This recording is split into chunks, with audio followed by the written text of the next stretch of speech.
या काट कर या क्या सिद्ध करना चाहते हैं? सिद्ध करने का मकसद ये कि मुगलों को अब हम नहीं पढ़ेंगे। मुगलों ने 200 साल तक शासन किया, हमारे मंदिरों को लूटा, मतलब हिंदुओं को मुसलमान बनाया, तमाम तरह का इतिहास रहा। जितनी महंगी से महंगी चीजें हैं वो मुगलों के समय और अंग्रेजों के समय का है। अच्छा। हाँ, आप लोकसभा चले जाइए, उन्हीं के समय का है। कुतुब मीनार उन्हीं के समय का है। ताजमहल उन्हीं के समय का है। मुगल साला स्टेशन का नाम दीनदयाल उपाध्याय रख दिया गया है।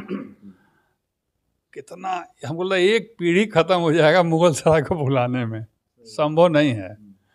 प्रयागराज, इलाहाबाद, तो देखिए नाम बदल देने से न महंगाई कम होगी, न ट्रेन की स्पीड बढ़ेगी, न ट्रेन का एक्सीडेंट रुकेगा। साथियों नमस्कार, मैं हूं रजनीश और आप देख रहे हैं जनादर्श भारत। साथियों, उत्तर प्रदेश के वाराणसी में है। वाराणसी मोदी जी का संसदीय क्षेत्र है, लेकिन इसी वाराणसी में बहुत सारे गुल खिल रहे हैं राजनीति में। हमारे साथ एक उत्तर प्रदेश के कद्दावर नेता हैं शशि प्रताप सिंह जी, जो राष्ट्रीय समता पार्टी के संयोजक एवं कार्यवाहक राष्ट्रीय अध्यक्ष हैं, जिनसे आज हम चर्चा करने के लिए आए हैं। और ये वही घर है, पिछले दिनों अखिलेश यादव जी यहाँ आए थे और ये तस्वीरें बहुत कुछ कह रही हैं। एक एक तस्वीरों पर अगर ध्यान दें तो ये तस्वीरें बहुत कुछ कह रही हैं। देखिए, अखिलेश यादव जी आए थे यहाँ, शशि प्रताप सिंह जी के साथ हाथ मिला रहे हैं, परिवारजनों के साथ, पार्टी नेताओं के साथ बैठे हुए हैं।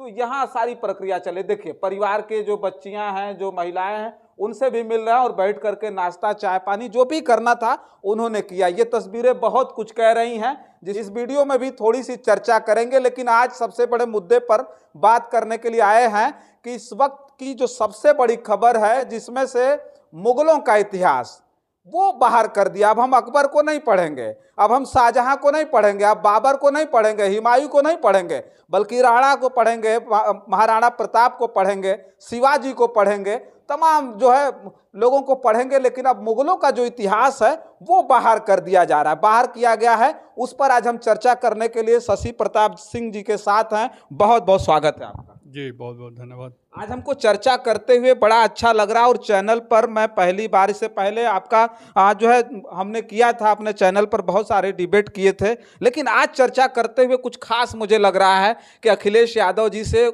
अब लग रहा है लोगों को। पहले आप जाते थे तो बहुत सारे लोगों ने जाकर के फोटो खिंचवा, लेकिन पहली बार हमने देखा कि अखिलेश यादव जी बिना किसी प्रायोजन, मतलब कोई प्रायोजन कार्यक्रम हो, वैवाहिक कार्यक्रम, बिना किसी कार्यक्रम के आपके घर आते हैं, घंटों बैठ करके बातचीत होती है, आपके नेताओं से मिल रहे हैं, परिवार के लोगों से मिल रहा है। तो ये जो गुल खिल रहा है वो तो खिल ही रहा है। लेकिन सबसे बड़ा जो सवाल आज का है, सबसे पहले उसी पे चर्चा करेंगे। पाठ्यक्रम को बाहर कर दिया गया, मुगलों के इतिहास को बाहर कर दिया गया, आपकी क्या प्रतिक्रिया है उस पर? देखिए, मेरी प्रतिक्रिया क्या है, किसी चीज़ को बाहर नहीं करना चाहिए था, उसमें और ऐड करना चाहिए था। आदमी को काटना नहीं चाहिए, जोड़ना चाहिए। मान लीजिए 10 एक हिंदी के किताब में 100 पृष्ठ का अगर 20 लेसन हो तो उसको 5 ठो 8 ठो और बढ़ा के कर दे, ताकि ज्ञान, देखिए ज्ञान की कोई सीमा नहीं है। और आप हटा भी देते हैं अगर, तो जनरल नॉलेज एक ऐसा सब्जेक्ट है जिसमें सब कुछ आता है। वो चाहे देश की बात हो, चाहे विदेश की बात हो, चाहे आज़ादी के बाद की बात हो या आज़ादी के पहले की बात हो।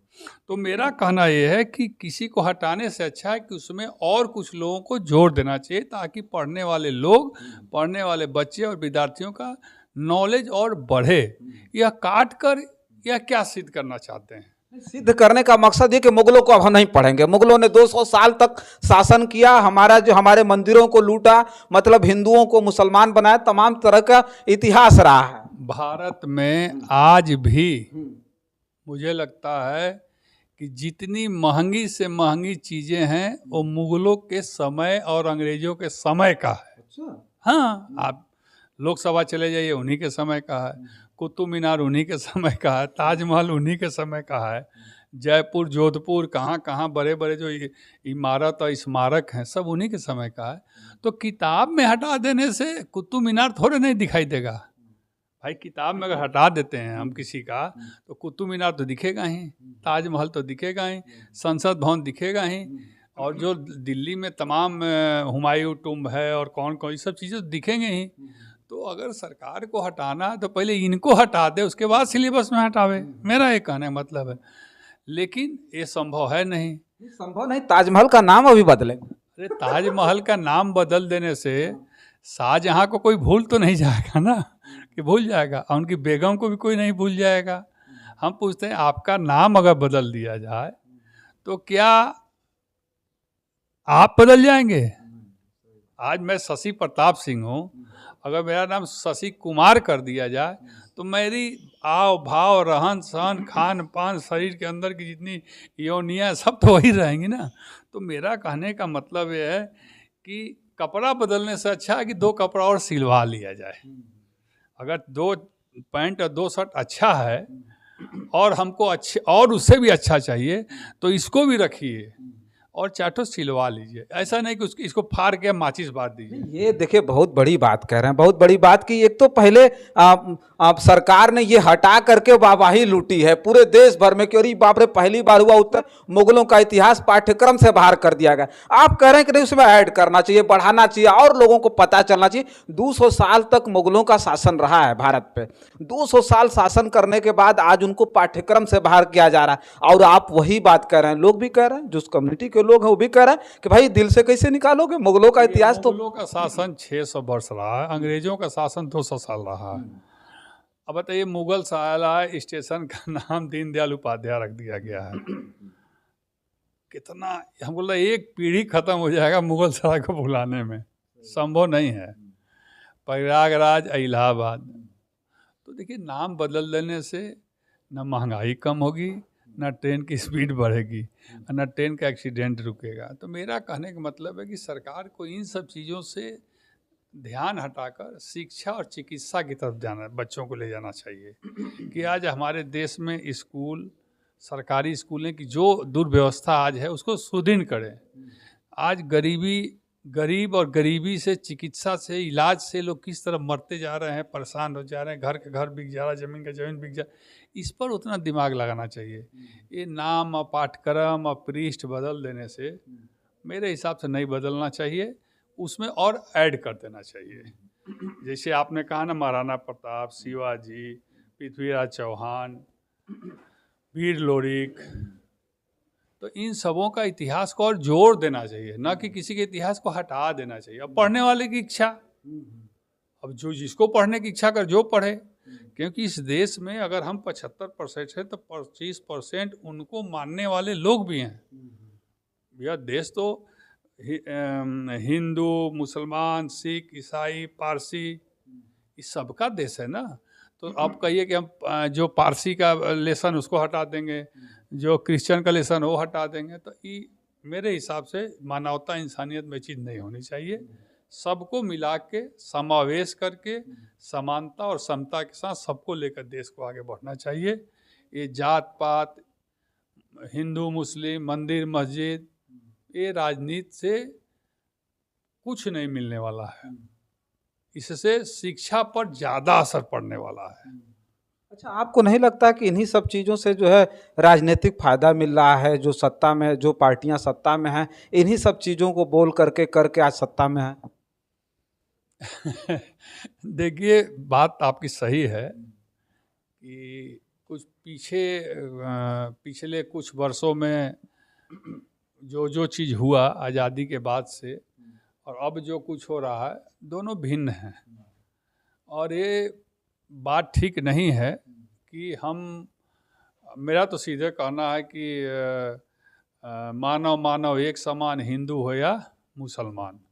तो हम मानव रूपी मनुष्य हैं, पहले धरती पर मानव बन के आते हैं, बाद में जाति में बढ़ते हैं, बाद में धर्म, मंदिर और मस्जिद में बढ़ते हैं। तो इतिहास अगर किसी का है तो वो जनरल नॉलेज में आएगा ही।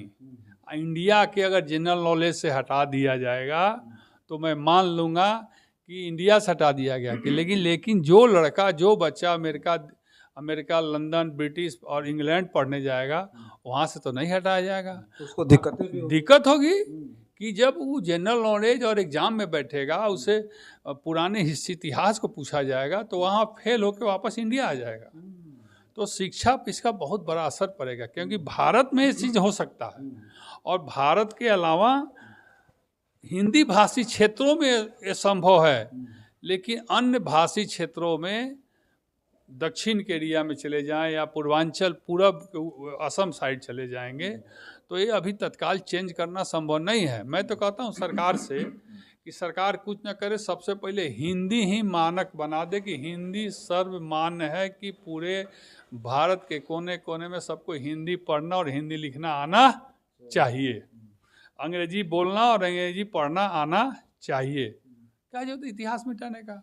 अब हमारी बच्ची इंग्लैंड जाएगी, अमेरिका जाएगी, लंदन जाएगी, यूरोप जाएगी, और वहाँ किसी एग्जाम में बैठेगी, जब वहाँ पूछ दिया जाएगा तो यहाँ तो पढ़ी ही नहीं है, तो वहाँ से फ़ोन करेगी कि हम तो नहीं जानते थे, इसलिए कि हमारे यहाँ पढ़ा ही नहीं गया है।